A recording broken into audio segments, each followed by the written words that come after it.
आज के वीडियो में हम डिस्कस करेंगे theory of hot spots in criminology.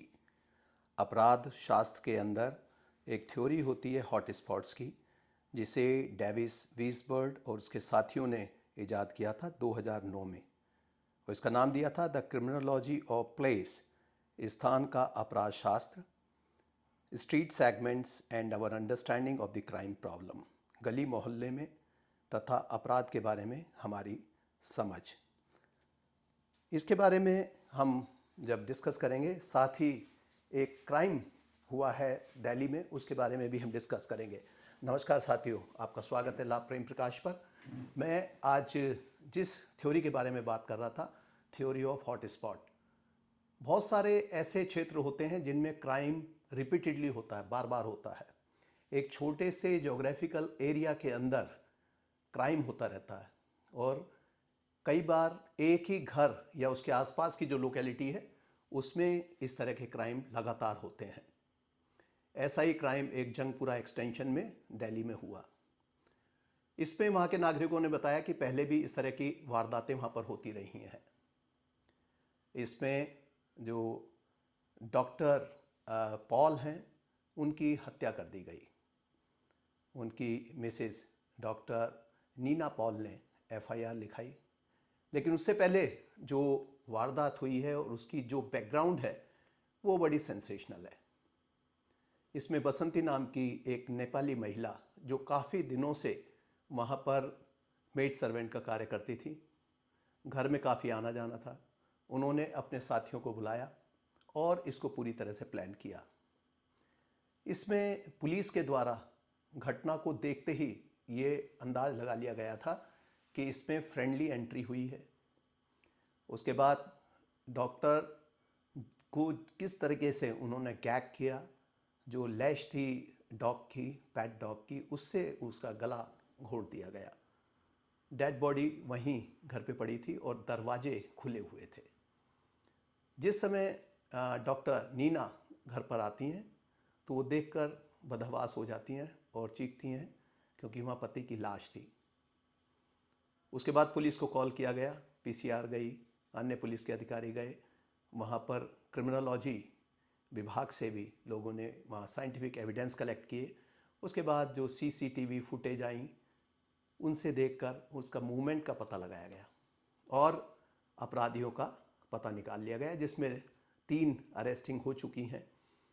2 लोगों के बारे में अभी नहीं मालूम है। इस प्रकार के अपराध से हमें क्या सीख मिलती है? इस मामले में ये गौरतलब है कि जो नौकर थे उनका वेरिफिकेशन नहीं कराया गया था। कई वर्षों से यह महिला वहाँ पर कार्य कर रही थी। पूछताछ में इसके द्वारा ये भी बताया गया है कि इन्होंने एक पड़ोसी जो घर है, एक लॉयर के यहाँ ये वहाँ पर कार्य करती थी, वहाँ भी उस स्थान की भी रैकी की गई थी। उसके साथ ही डॉक्टर साहब के मकान की भी रैकी की गई थी।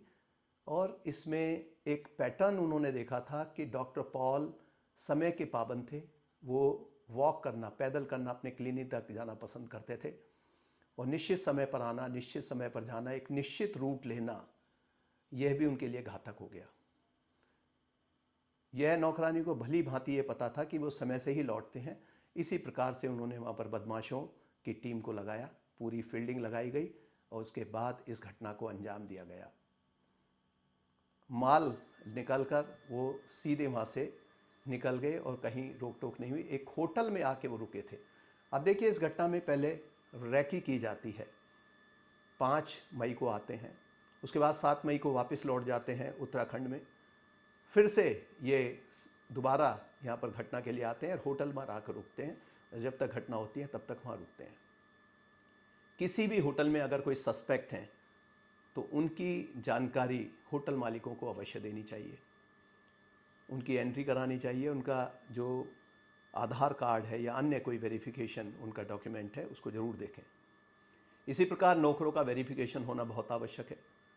गली मोहल्ले में जहां हॉट स्पॉट्स बन चुके हैं, जहां बार बार क्राइम हो रहा है, वहां पर सीसीटीवी का लगाया जाना, पुलिस की गश्त का तेज़ किया जाना, पिकेटिंग का लगाना या चौकीदारों का होना, ये बेहद ज़रूरी है। यह घटना दिन दहाड़े की गई है। ऐसी घटना में आप देखेंगे कि दोपहरी के समय अक्सर गलियां सुनसान हो जाती हैं। तो हमें चाहिए कि आसपास सीसीटीवी ज़रूर वहाँ पर होना चाहिए। इसमें सीसीटीवी डॉक्टर साहब के घर पर नहीं था, लेकिन आसपास सीसीटीवी की जो फुटेज मिली उससे इस क्राइम को क्रैक करने में मदद मिली। तो ये कुछ सबक हैं ऐसी घटनाओं से। क्रिमिनोलॉजी में जो हॉट स्पॉट की थ्योरी है वो बार बार सामने आती है, क्योंकि मैंने भी अपने कार्यकाल में देखा कि जब कहीं एक बार घटना होती है तो अमूमन वहाँ घटना रिपीट होने के चांसेस बढ़ जाते हैं। कुछ ऐसे फैक्टर्स अवश्य होते हैं कि उस अमुक स्थान पर घटना बार बार होती है, और इसके कारण यही है कि वहाँ जो पर्याप्त हमारे क्राइम प्रिवेंशन के जो तरीके हैं वो पूरी तरह से लागू नहीं हुए। या तो वहाँ पेट्रोलिंग कम हो रही है, या वहाँ वेरिफिकेशन नहीं कराए जा रहे, या अनजान लोगों का आना जाना बना हुआ है। तो ऐसी घटनाओं से सतर्क रहिए, अपने आप को सुरक्षित रखिए, और जो अपराध शास्त्र में जिस प्रकार की जो रिसर्च हुई है उनसे सबक लेते हुए अपने आप को सुरक्षित कीजिए। धन्यवाद। जय हिंद।